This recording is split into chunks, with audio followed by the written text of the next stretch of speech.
A tip that I would give is that regardless of whether your firm or your employer, future employer, asks for a cover letter or not, it's always really nice to put one in with your application, because what you're trying to do is you're trying to build from get-go, you're trying to build a relationship with this person on the other side. So with the cover letter, what I look for is a little bit about yourself. What are you doing at the moment?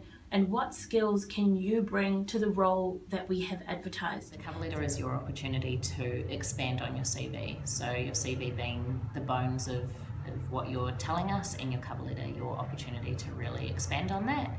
I think it's important when you're writing your cover letter to pick 3 or 4 points about yourself, your experiences, your skills that you think will be relevant to the role and that will be really interested in, and use your cover letter as a chance to talk about those. A good cover letter, I would definitely recommend trying to really flesh out what's been described in the job description and how you can meet all of the requirements set out by the employer.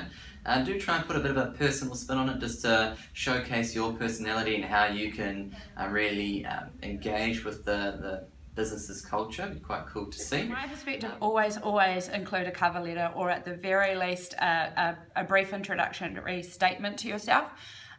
Don't in your cover letters rehash everything that you've put inside your CV, but tell us about yourself. Tell us what your interests are, what sort of person you are. Let your personality shine through, because from my perspective, I use cover letters for things like culture fit, what type of person you are, how you might fit within the team, because all of that tends to shine through when you're using your own language to talk about yourself and why you might be interested in the role. But spell check. Make sure there's no mistakes in it, and that you be interesting and let your personality shine through, but remember it is a professional application. What I expect to see in a cover letter is your transferable skills. So you may have worked for Pizza Hut for the last 2 years while you were finishing school. Those are hard skills to transfer in terms of your CV. Your CV should be what work experience you have. Your cover letter should address why those are transferable skills, how you'll use that role that maybe doesn't, show in a career progression, and why it will give you a better start into the role that you're applying to.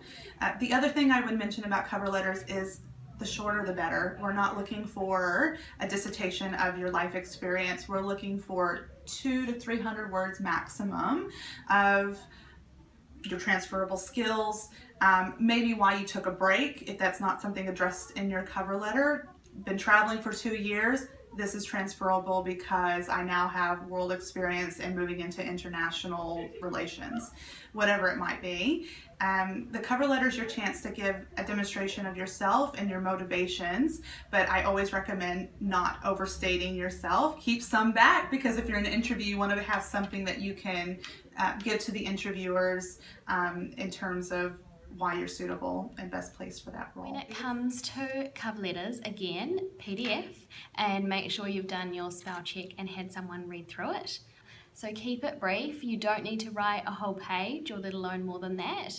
It just needs to be sort of 2 to 3 paragraphs summarising why you think you're a good fit.